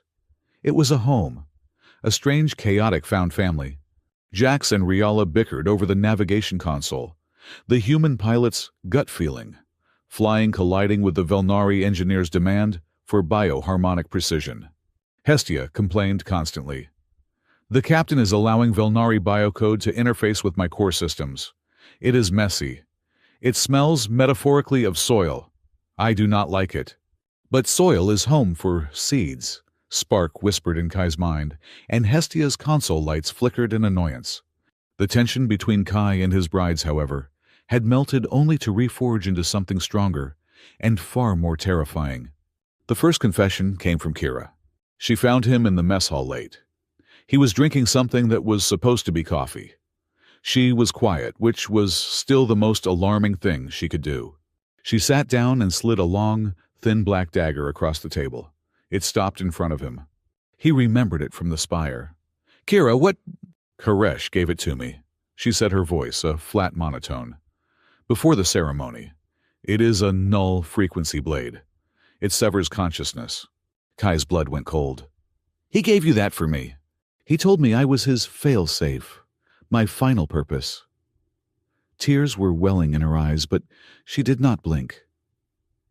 He said I was his hidden blade. He ordered me to kill you if you faltered. If you broke. Kai stared at the blade. He remembered that moment, the overwhelming pain, the brief, sweet desire to just let go. But I did falter, Kai whispered. I was drowning. No, Kira said, a tear finally escaping, tracing a path down her cheek. You did not. You were just human, overwhelmed, and I had my blade at your throat. I had a choice. She looked at him, her gaze desperate. He raised me, Kai. He took me out of the gutter and told me I was special. He was the only family I had. And then you came, and Arya, and Sierra, and this stupid, broken, wonderful thing we have, and I chose. I threw the blade away. She pushed the handle toward him with one finger. I chose you. I chose us. But I need you to know. I need you to know who I was and what I was created to be. Can you trust a monster who was 1 second away from killing you? Kai looked at her, at this fierce, broken woman who had hidden her pain behind 1,000 jokes. He looked at the blade. Then he picked it up and walked to the ship's waste recycler. He dropped it in. The high-energy field vaporized it in a silent blue flash. I do not see a monster, Kai said, turning back to her. I see the person who hot-wired a galactic ritual and saved my life. As far as I am concerned, we are more than even. She did not move for a second. Then she launched herself across the table and into his arms, burying her face in his jacket. Her tail, for the first time, fanned out in a perfect, brilliant blue wave of pure relief. Hug's spark cheered in his head. Hugs are home. The second confession came from Sierra. She was in the cramped medbay, which she and Riala had filled with Velnari bioscanners, making the room look like a terrarium. Kai was there for his checkup, which Sierra insisted on. The link is stabilizing, Sierra said, her hands glowing with a soft green healing energy as she scanned his temples. You and Spark are forming a symbiotic relationship. It is fascinating and terrifying. That is me, Kai said. Fascinating and terrifying. Sierra did not laugh. She looked serious. Kai, when this is over, when we succeed, what will you do? Me, Kai shrugged. Go back to Zerth Station, I guess. Open my shop. Try to forget what a psychic octopus feels like. Sierra's hands still. She looked down. I see. So this our marriage was just a prison you escaped from. Her sadness hit him like a physical blow. No, he said, reaching up to touch her hand. Sierra, no. It started as a prison. It started as a nightmare. But on this ship with you, he fumbled for the words. It is the first time since Uros that I have not felt completely alone. Sierra looked at him, her teal eyes searching for him. The Velnari Triad is not a prison. Kimsai, my role is not just to heal. It is to build, to weave a future. She took a deep breath. I do not want to be your healer because a treaty told me to. I want to build a home, Kai. A real one. A place where a Velnari engineer, and a Terran pilot, and a human fixer, and three sisters can be safe. Is that a future you would want to build with me? Yes, Spark shouted before Kai could even answer. Say yes. Yes, Kai said, his voice thick. I would like that very much, Sierra. The third confession came from Arya. She found him on the bridge. Jax was asleep at the co-pilot station. Kai was flying, guiding the Hestia through the debris field. Arya entered silent as a shadow. She was not in armor. She wore a simple dark tunic. She looked less like a soldier and more like herself. I will take the watch, she said. I am fine, Kai replied. That was not a request, she said, but her voice was soft. He sighed and slid out of the pilot's chair. She slid in. They sat in the comfortable silence of the cockpit, the starlight painting patterns on the floor. I spent my entire life training to be the perfect Velnari noble, Arya said, her eyes on the star-flecked void. Duty, honor, strength, and above all, disdain for the lesser races, humans. Chaotic, emotional, weak. You are not wrong about the chaotic and emotional parts, Kai murmured. I was wrong about weak, she said, turning her head. Her amber eyes were intense. At the spire, I watched Koresh, a man I venerated, try to sacrifice his entire fleet for a lie. I watched Pike, a man of supposed strength, hide behind a false flag. And then I watched you." She stood up and walked to him. "I watched a human mechanic with no army, no armor, and no honor guard stand in the path of 2 fleets and a psychic god. And you just said no. You told all of it no. You refused to break. You refused to become what they wanted you to be." Her voice cracked just once. "My life's code is broken, Kai. My honor, my duty, it all tastes like ash. I do not know what I am supposed to be anymore." "Join the club," Kai said. "But I know what I want to be," she said, standing so close he could feel the heat from her.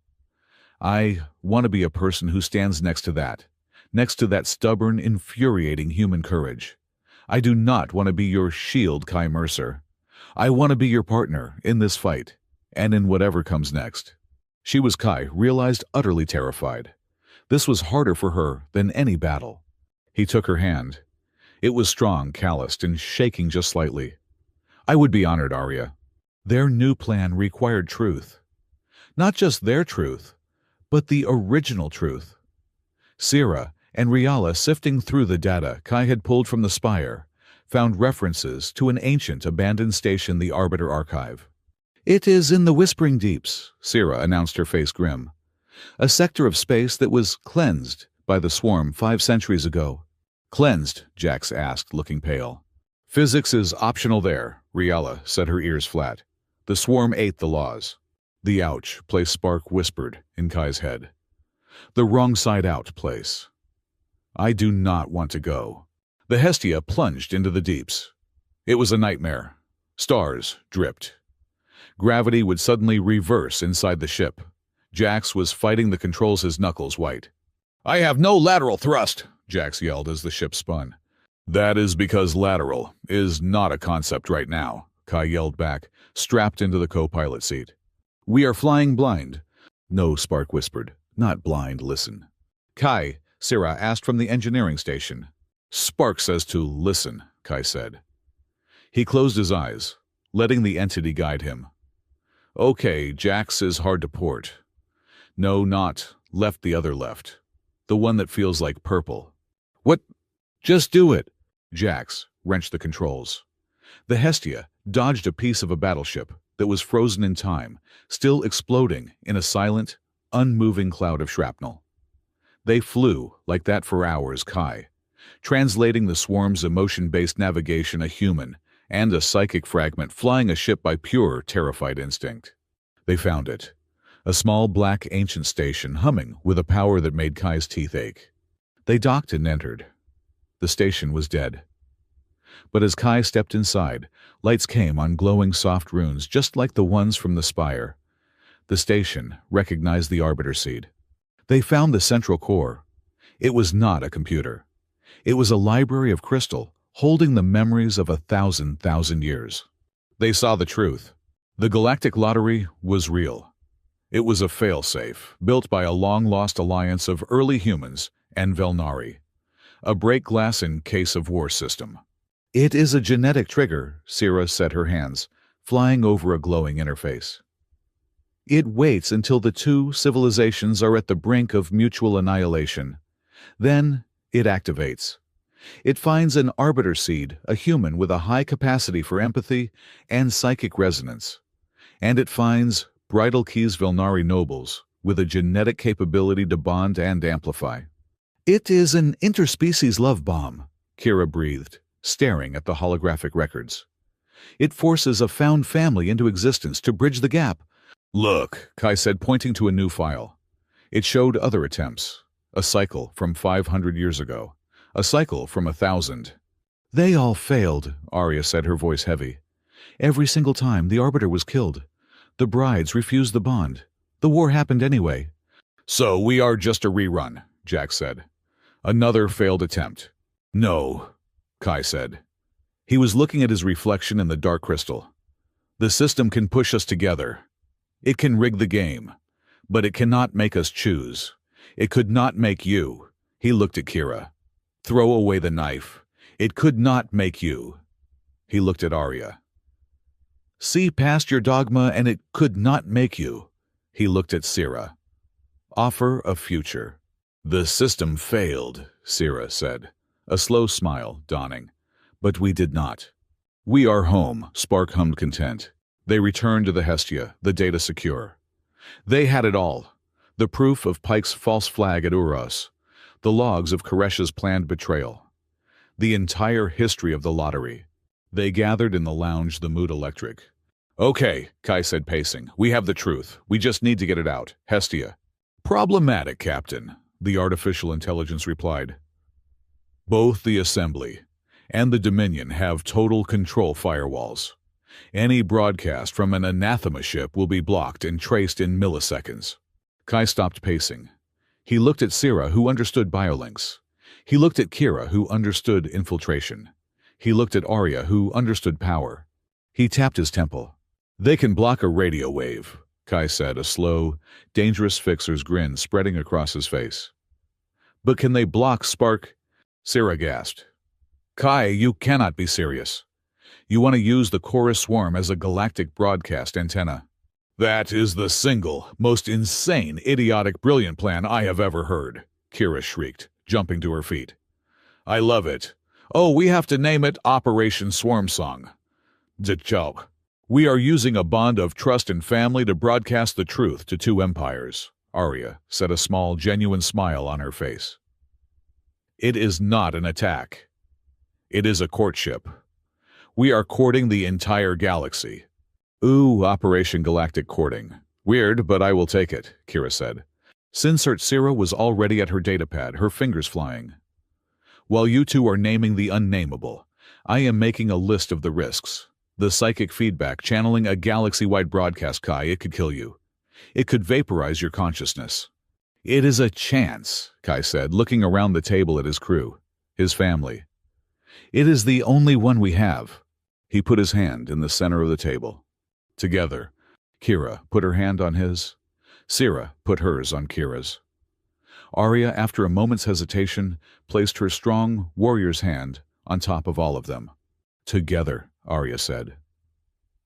The bridge of the Hestia was silent, running on minimal power. They were parked in the shadow of a dead moon, deep in the scab. The ship was no longer just a freighter. It was a broadcasting studio, a command center, and a ticking bomb. Okay, Hestia, Kai said, his voice quiet in the dim light. You are sure they are meeting? Affirmative, Captain, Hestia replied. Her voice was routed through the main console. Admiral Pike is currently in a secure holographic conference with Grand Seer Koresh. Their topic, mutual containment strategy for the Axis Spire anomaly. A rather dull title for how do we cover up our mess and kill those 4 annoying traitors. Perfect, Kira chirped from the co-pilot's chair, where she was triple-checking her infiltration programs. The villains are monologuing. It is our cue. Sierra Riala, are the bioamplifiers ready? Kai asked, turning to the engineering station, which was now a tangled mess of Terran hardware and glowing Velnari biotech. We have rerouted all of the ship's primary power through the bioconverter, Sierra said. Her usual calm was strained. It is stable, for now. But Kai, when you connect, you will not just be touching the swarm. You will be becoming it. You will be a psychic entity a light year across. As long as I can still find my way back to this chair, I will take it, Kai said, trying for a confidence he did not feel. He sat in the captain's chair. Arya stood to his right, her hand resting on the back of his seat. Kira was to his left. Sira stood behind him, her hands on his shoulders. This was their new formation, a family, a triad, a circuit. Jax, Kai said, looking at the young pilot at the helm. Keep us quiet. The second they realize what is happening, they will throw everything they have at us. Be ready to run. Aye, Captain, Jax said, his knuckles white. Okay, Spark, Kai whispered, closing his eyes. Let's light 'em up. Scared, the small blue voice of the swarm fragment in his head whimpered. The broadcast is big. What if they break me? They are not going to break you, Kai said, his voice full of a sudden fierce protectiveness. And you are not just a tool. You are the messenger. And you have got a hell of a message to deliver. Ready. Ready. Kai, Arya, Sira, and Kira all took a deep breath. They linked their minds not through a machine, but through the bond they had forged at the spire. They became a single, multifaceted will. Now Kai roared in his mind. He pushed. Across the galaxy, the purple, dormant cloud of the chorus swarm, the galaxy's boogeyman woke up. It was not the hungry shriek of the spire. It was a single, pure resonant C-note. It sang, not with hunger, but with purpose. It unspooled tendril by tendril on a psychic plane. It touched the Velnari mind web. It bypassed Terran firewalls by simply not being electronic. It flowed over the hyperwave relays, a ghost in the machine. In the high-security war room on Terran Command, Admiral Pike's hologram flickered. "What is that?" he snarled. "Some kind of music." "It is the swarm," Grandseer.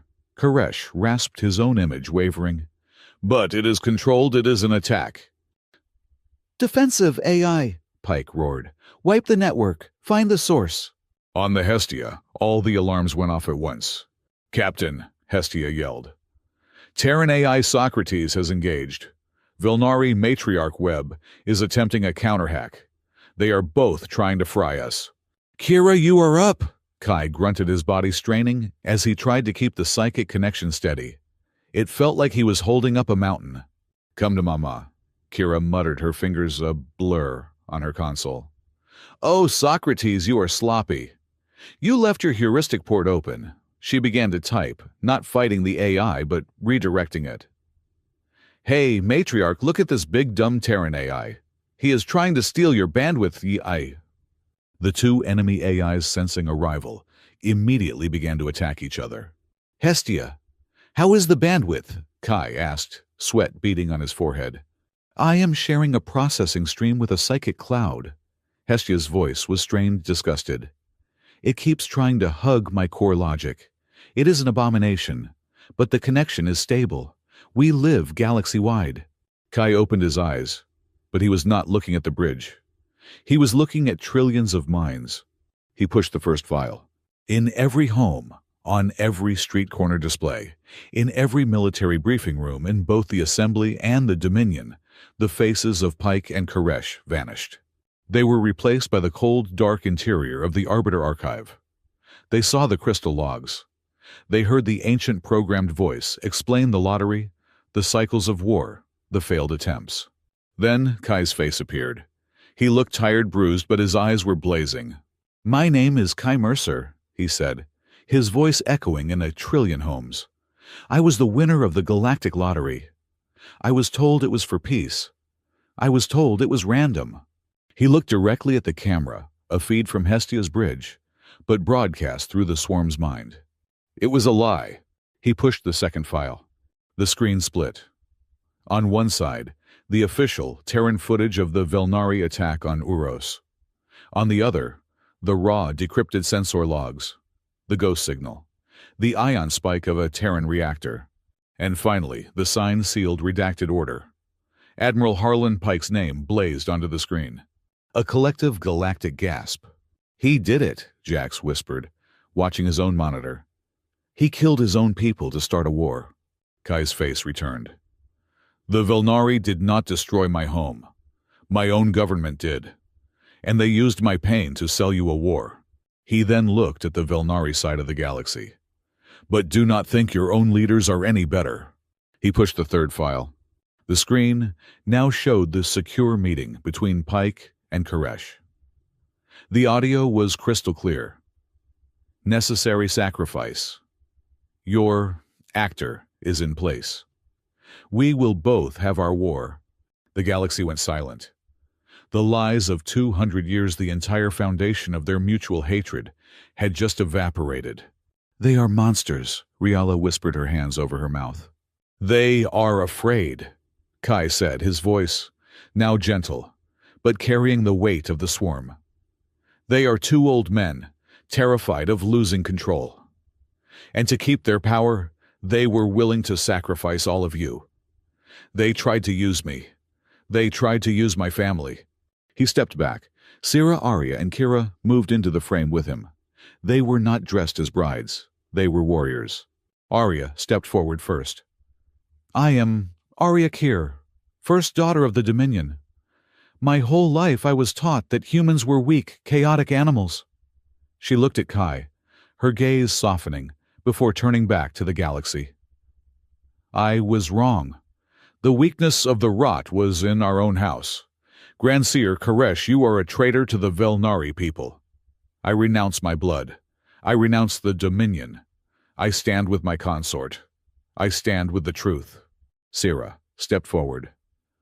I am Sira Kier. I was taught to heal, but my science was twisted to create weapons. Her eyes found the camera. We were told this was a union for peace, but it was a ritual to unleash a monster. But the swarm is not the monster. We are. We have been feeding it our fear and our hatred for 1,000 years. Today that ends. I stand with my family. I stand with the innocent. Finally, Kira stepped forward, her usual smirk gone replaced by a cold, hard fire.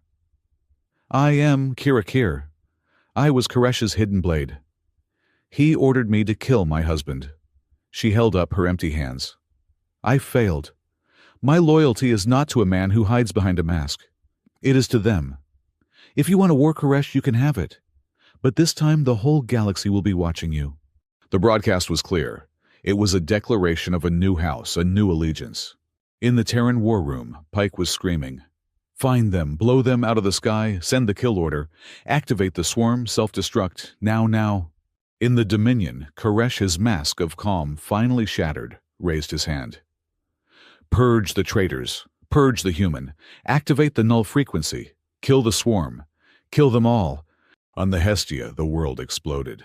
Kai, Sira screamed, as Kai cried out, his body arching in agony. Hurt spark shrieked in his head. They are killing me, killing us. It hurts, fear, pain, rust.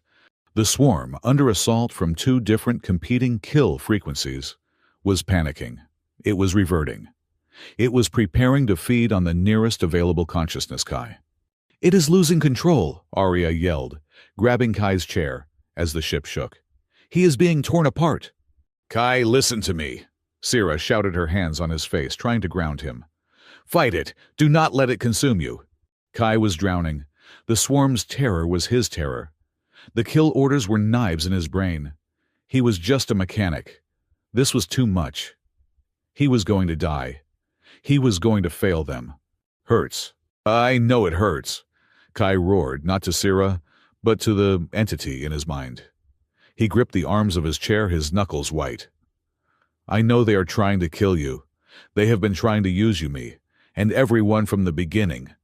He felt the swarm's terror, its blind, lashing out rage. It was about to detonate, to take the whole system with it. Stop! Kai bellowed a command of pure human empathy. Stop! Breathe, I know, but you are not them. The swarm paused. Not them. No, you are not a tool. You are not a weapon. You are not just rust and pain. Kai poured his own memories into the link, not the ones of war, but the ones of his new family. You are the hug. You are the quiet rain. You are the home. You are spark. You are alive, and you get to choose. The kill frequencies hammered against them. They can give you an order. Kai panted, his heart feeling like it would burst. But they cannot make you obey. You are not a slave. Choose spark. Choose right now. What are you? There was a moment of absolute terrifying silence. The blue timid light in Kai's mind flared. I am spark. The chorus swarm, for the first time in its existence, made a conscious choice. It rejected the kill orders. It did not just block them. It absorbed them. It absorbed the null frequency. It absorbed the self-destruct code. And in a single defiant, galaxy-spanning psychic shout, it sent them back. In the Terran war room, Admiral Pike clutched his temples as a wave of pure, condensed, weaponized fear. His own fear amplified and returned, slammed into his mind. He collapsed. In the Dominion Grand Seer, Koresh screamed as his own purge command backflowed, shattering his porcelain mask and revealing the terrified old man beneath. The swarm had not attacked. It had simply returned to the sender. And then it went quiet. But it was not gone, it was just calm. On the Hestia, Kai slumped forward, boneless, into Arya's waiting arms. "Is he?" Jax asked, his voice shaking. Syrah's hands were already on Kai's chest. "His heart is beating. He is just sleeping. He did it. Oh, Kai, he did." Just as the bridge crew began to breathe, a new light filled the holographic projector. It was not a newsfeed. It was a soft, glowing, ancient interface. The Arbiter Archive. "The failsafe has completed," an ancient, genderless voice announced. It was not speaking to the ship. It was speaking to the galaxy. It had used Kai's broadcast link to deliver one final message. The plot twist in full. "The Galactic Lottery was never a game of chance," the voice explained as holographic diagrams of human and Velnari DNA scrolled across the screen. "It is a creation of the First Alliance, the long-lost original union of humanity and Velnari, as a final measure against self-destruction." It showed the diagrams again. The Arbiter Seed, a line of human DNA dormant, coded for high empathy and psychic amplification, activated only by extreme species-level crisis. The Bridal Keys, a corresponding line of Velnari DNA. The three strands, the Shield, the Healer, the Shadow, designed not to rule, but to receive, refine, and stabilize the Arbiter's unhoned power. "The system was not designed to force peace," the voice clarified, as images of Kai, Arya, Syrah, and Kira filled the screen. "It was designed to force a choice. The Arbiter Kai Mercer was destined to be the key, but he was not destined to turn it. He chose to reject rage and embrace connection. He chose to see the swarm not as a weapon, but as a victim. That was his free will. The brides Arya, Syrah, and Kira Kir were destined to be his conductors, but they were not destined to love him. They chose to see a man, not a tool. They chose to break their vows to save their new family. That was their free will." The archive image faded. "The system, the ancient tired machine, can only set the stage. It takes people," the voice finished with a new, strange hint of warmth, "to write the ending. The cycle is broken. The failsafe is complete." The light vanished. The political fallout was immediate. Pike's command structure collapsed his own officers, placing him under arrest. Koresh, unmasked and shamed, was usurped by a new, moderate council, one that included Syrah's apprentice Riala, who had been broadcasting the uncorrupted feed to them the entire time. The war did not just end. It deflated. The truth was out. There were no devils. Just two broken, wounded civilizations who had been lied to by their own parents. Cautious, terrified, real negotiations began, and the chorus swarm. It did not vanish. It pulled back a shimmering purple cloud on the edge of the border, but it was no longer a terror. It was a guardian. With Spark at its heart, it had a new purpose. If any fleet from either side amassed for a genocidal attack, the swarm would know, and it would tell the whole galaxy. It had become the ultimate, non-lethal anti-war defense. Weeks later, the Hestia was docked at Zerth Station. It was quiet. Kai was in the cargo bay, trying to fix a faulty pressure seal. "You are doing it wrong." Arya's voice. She walked in carrying a Velnari biowelder. "Your human tools are crude. You are smacking it." "Smacking it is a time-honored human tradition," Kai grumbled. "Here," she said. She knelt beside him, her armored glove next to his bare hand. "The Velnari way is to convince the metal to heal." "Convince it?" "You ask what is wrong." Kai sighed. "Arya, it is a pipe. And you are a stubborn man. Let me show you." They worked for a moment in silence. "The council, the new Velnari council, offered me a full pardon," Arya said quietly. "They want me to lead their new fleet." Kai's hand stilled. "And are you?" Arya turned to him. "My place is not with a fleet. My place, my Kim rule, my bond of iron is to be the shield for my house. This house. Our house." Before Kai could reply, Syrah and Kira entered. "She is right," Syrah said, holding a datapad. "Riala also sent me an offer. Head of all interspecies xenobiology. A full lab. Anything I want." "And?" Kai asked, his heart sinking. "And I told her no," Syrah said, sitting next to him. "My Kim say my bond of moss is to build a home. And I think our home is right here." Kira flopped onto a crate, grinning. I got an offer too. The new Terran Intelligence Agency wants me. They said my skills are uniquely valuable. I think that means they are scared of me. I told them my price was too high. What was your price? Kai asked. You two this ship and a lifetime supply of those weird salty human snacks, Kira said, tapping her boot. Kai looked at the three of them. His partners, his wives, his family. So, Kai said, his voice thick, we are all still anathema, we are all still traitors, and we are all unemployed. Not quite, Arya said. She stood, and Sira and Kira stood with her. They formed a triangle around him. Kai Mercer. Arya began, her voice formal, but her eyes soft. In the eyes of my former people, I am a traitor. In the eyes of my former people, I am a broken tool, Kira said, her smile small and real. In the eyes of the universe, we are an anomaly, Sira said, her voice gentle. But in our eyes, Arya said, kneeling in front of him, you are our Kifashan, our heart anchor. The lottery the system tried to give you to us as a tool, but we have chosen. We choose you, Kai, Sira said, not as a consort, but as a husband. And we choose each other, Kira added, as sister wives.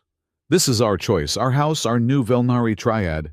So, Arya said, a small, terrifying smile on her face.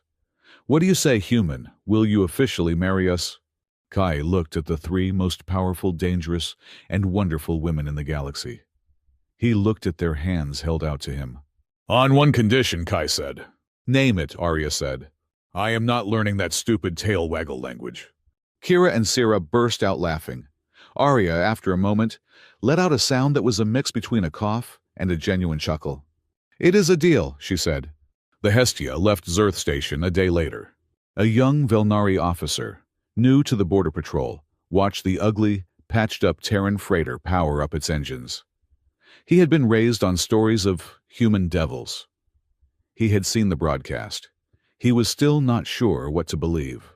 The freighter did not jump to warp. It just went. It slid into slipspace with a grace that no Terran ship should have, a faint, purple-blue aura lingering where it had been. The officer returned to his quarters and opened his log. Log entry 42, he began, and then he paused. He thought about the broadcast.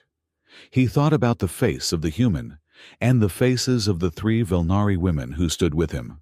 I have been taught my whole life that humans are a nuisance. He recorded his voice, hesitant.